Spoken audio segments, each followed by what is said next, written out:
ആദ്യ life minute video ആദ്യമായിട്ട് കാണുന്ന ചാനൽ സബ്സ്ക്രൈബ് ലൈക്ക് ചെയ്യാനും കമൻറ്റ് ചെയ്യണം. അങ്ങനെ ജെയിൻ നോമിനേഷൻ കഴിഞ്ഞിരിക്കുകയാണ്. ജെയിൻ നോമിനേഷനിൽ കൂടുതൽ വോട്ട് കിട്ടി ജെയിൻ നോമിനേറ്റ് ആയിരിക്കും നിഷാനെയാണ്. പവർ ടീം നേരിട്ട് നോമിനേറ്റ് ചെയ്തിരിക്കുന്ന അർജുനെയാണ്. ആർക്കും ആർക്കും അങ്ങോട്ടും ഇങ്ങോട്ടും ആരെ നോമിനേറ്റ് ചെയ്യണം, ആരെ എടുക്കണം എന്നുള്ള ഒരു രീതിയിൽ ആകപ്പാടെ കൺഫ്യൂഷനാണെന്നാണ് തോന്നുന്നത്. കാര്യം ആരും നല്ലൊരു തീരുമാനത്തിലല്ല എടുക്കുന്നത്. എല്ലാവർക്കും ഇങ്ങനെ സൗഹൃദപരമായിട്ട് നല്ല രീതിയിലൊക്കെ ഇനി ചിരിച്ച് കളിച്ച് പോകണമെന്നാണ്. പക്ഷേ ഗെയിം കളിക്കാൻ വന്നതാണെന്നോ ആ ഗെയിമിലോട്ട് ഇറങ്ങി കളിക്കേണ്ട സമയമായി എന്ന് പോലും ചിന്തിക്കാത്ത ഒരു സ്ഥിതിയിലോട്ടാണ് നമ്മൾ കാണുന്നത് അവരേക്ക്. അതുപോലെ ജാസ്മിൻ ഋഷിയുടെയും നമ്മുടെ ശ്രീധുവിൻ്റെയും പേര് പറയുന്നുണ്ട്. പക്ഷേങ്കിൽ അത് ആരും അങ്ങോട്ട് അംഗീകരിക്കാൻ തയ്യാറാകാത്ത പോലെ തോന്നി. അങ്ങനെ ഗബ്രിയാണ് അർജുൻ്റെ പേര് പറഞ്ഞത്. അർജുൻ്റെ പേര് പറഞ്ഞതിൽ വലിയ പ്രശ്നമുണ്ടെന്ന് തോന്നുന്നില്ല. കാര്യം അർജുൻ ഈ ഒരാഴ്ച കുറച്ച് പമ്മിയതുപോലെയാണ് നമുക്ക് തോന്നുന്നത്. പക്ഷേങ്കിൽ അർജുന് ഇച്ചിരി ആറ്റിറ്റ്യൂഡ് ഇട്ട് കളിക്കുന്നതേ ഉള്ളൂ. കാര്യം ചിലപ്പോൾ കുറച്ച് ദിവസങ്ങളോട് കഴിയുമ്പോൾ ചിലപ്പോൾ ഒരു പവർഫുൾ ഗെയിമർ ആവാനുള്ള എല്ലാ ക്വാളിറ്റിയും അർജുനിലുണ്ട്.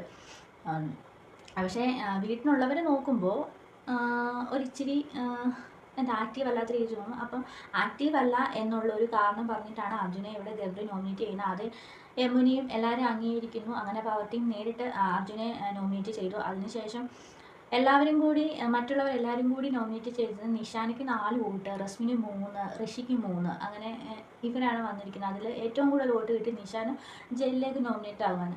പക്ഷേ ഇതൊന്നും അല്ല ഇവിടുത്തെ കാര്യം. അർജുൻ്റെ കാര്യത്തിൽ വലിയ കുഴപ്പമില്ല, കറക്റ്റായിട്ടൊരു തീരുമാനമാണെന്ന് തോന്നുന്നു. കാര്യം ഹൗസിലുള്ളവർക്ക് തോന്നും ആളിച്ചിരി ഒരു ആക്റ്റീവ് അല്ലാത്ത രീതിയിൽ തോന്നും.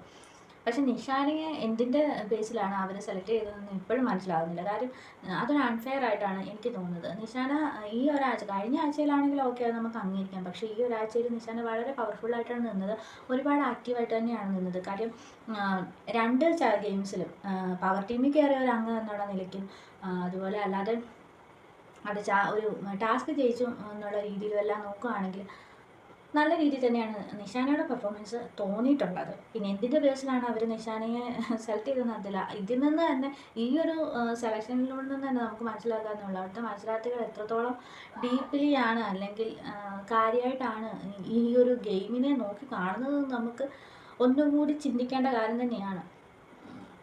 പിന്നെ ഋഷി ഇവിടെ എല്ലാം വളരെ സീരിയസ് ആയിട്ട് എടുക്കുന്നത് പോലെയാണ് നമുക്ക് തോന്നുന്നത്. കാര്യം എല്ലാം പേഴ്സണലായിട്ട്, ഇതൊരു ഗെയിം ഷോ ആണ്, നമ്മൾ ഗെയിം കളിക്കാൻ വന്നതാണ്. ഇവിടെ എല്ലാവരും കണ്ടസ്റ്റൻസ് ആണ്, എല്ലാവരും എതിരാളികളാണ് എന്നുള്ള കാര്യം മറന്നു പോവുകയാണോ ഋഷിന്ന് നമുക്ക് തോന്നിപ്പോകും. കാരണം പേഴ്സണലായിട്ടെടുത്ത് ഋഷി ഇവിടെ വിഷമിക്കുകയാണ്.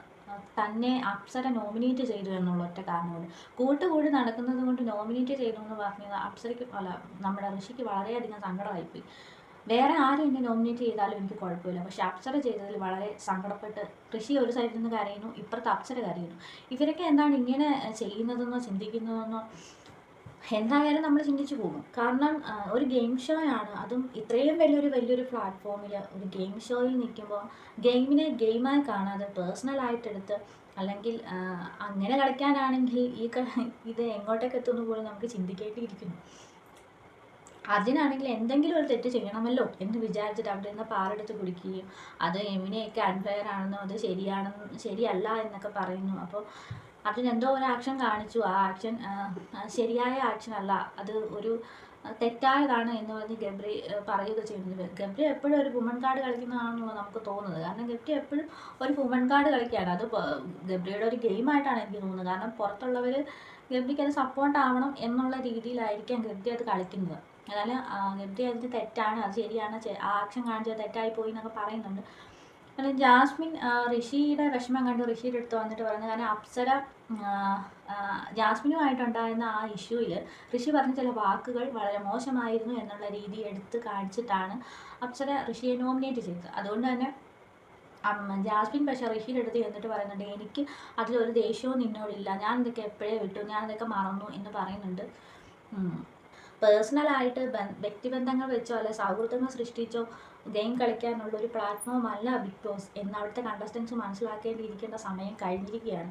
ബിഗ് ബോസ് ഷോ എന്താണെന്ന് മനസ്സിലാക്കി എന്നവർ കളിക്കുന്നു, അന്നായിരിക്കും ഷോ കാണുന്ന നമുക്കും വളരെയധികം ഇൻട്രസ്റ്റ് ഉണ്ടാകുക. എന്തായാലും പുതിയ അപ്ഡേറ്റുമായിട്ട് ഞാൻ വീണ്ടും വരും. അതുവരെ ബൈ.